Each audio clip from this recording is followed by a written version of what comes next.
को निउरो भन्ने चाहिँ यसरी उम्रे हुन्छ। यसलाई यसरी पात पात यसरी टिप्नुपर्छ।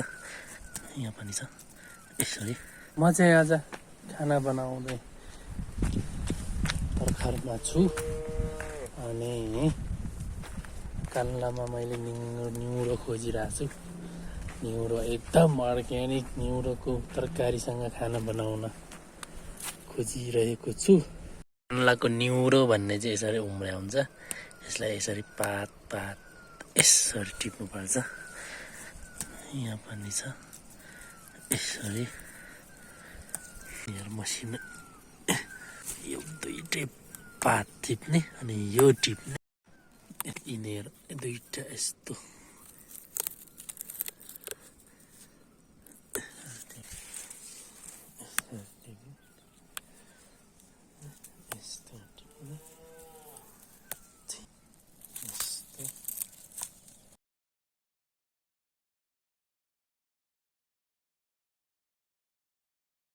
प्याज छ यहाँ।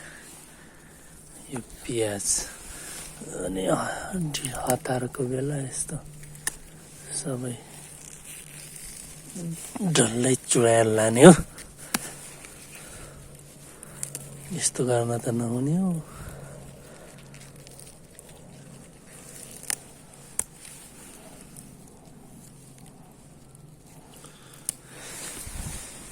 प्याज पनि लिइसकेँ मैले। यसलाई धुनु पर्छ, पखाल्नु पर्छ। मैले पेरुङ्गोमा यति निङ्गरो लगाएको छु। उम्रेकै रहेनछ अहिले, खासै निउरोको समय पनि होइन। यसलाई पनि धुनु पर्छ। माटै माटो छ, पानी परेको भएको कारण थोरै 3 जना मात्रै हो, पुग्छ होला।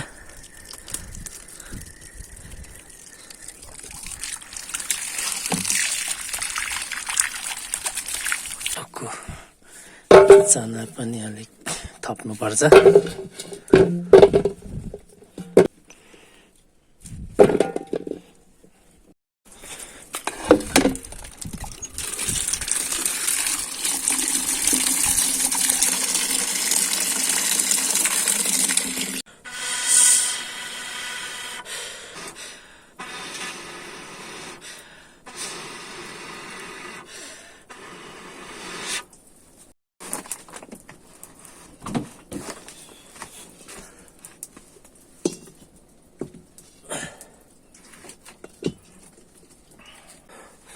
यो भटमास भुटेर यसलाई कुटेर पिठो बनाएर तरकारीमा हाल्नुपर्छ।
लहराइसके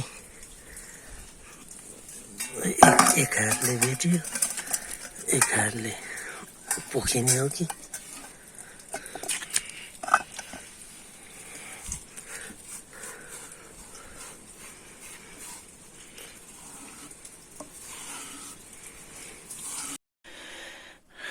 एक माना चामल पनि पकाउनु पर्यो, ढिलो मात्रै अलिक।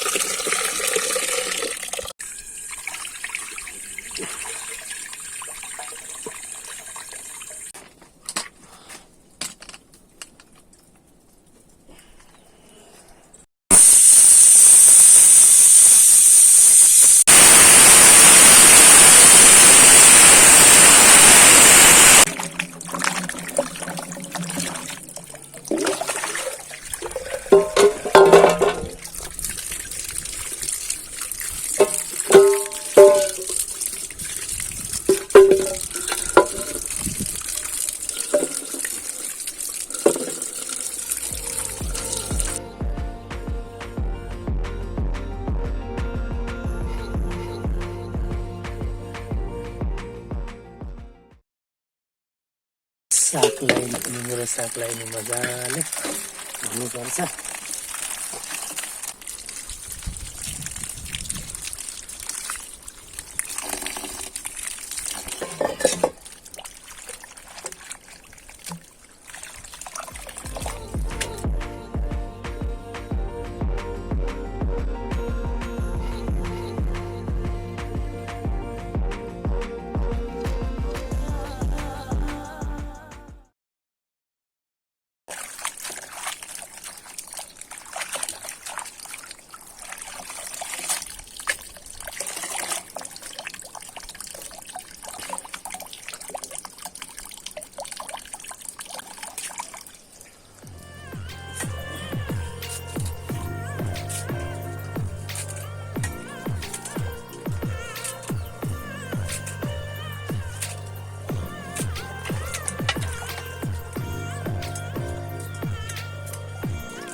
तरकारीको लागि मैले यति सामान रेडी गरेँ। हरियो प्याज, यो पिठो फाँडो भन्छ हामी चाहिँ, तपाईँकोतिर के भन्छ, बटमासको पिठो, आलु। अब पकाउन सुरु गरौँ।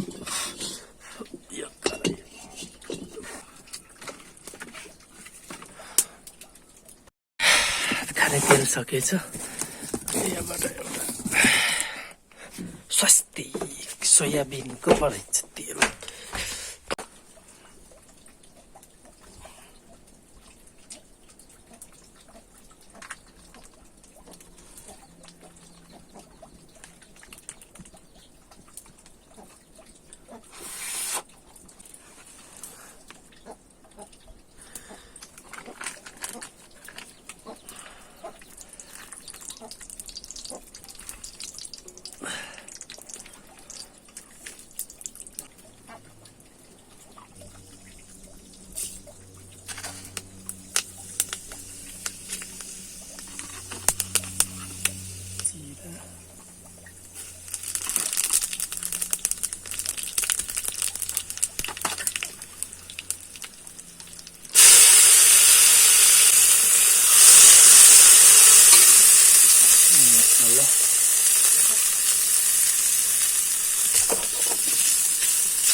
पिठो हाल्नुपर्छ।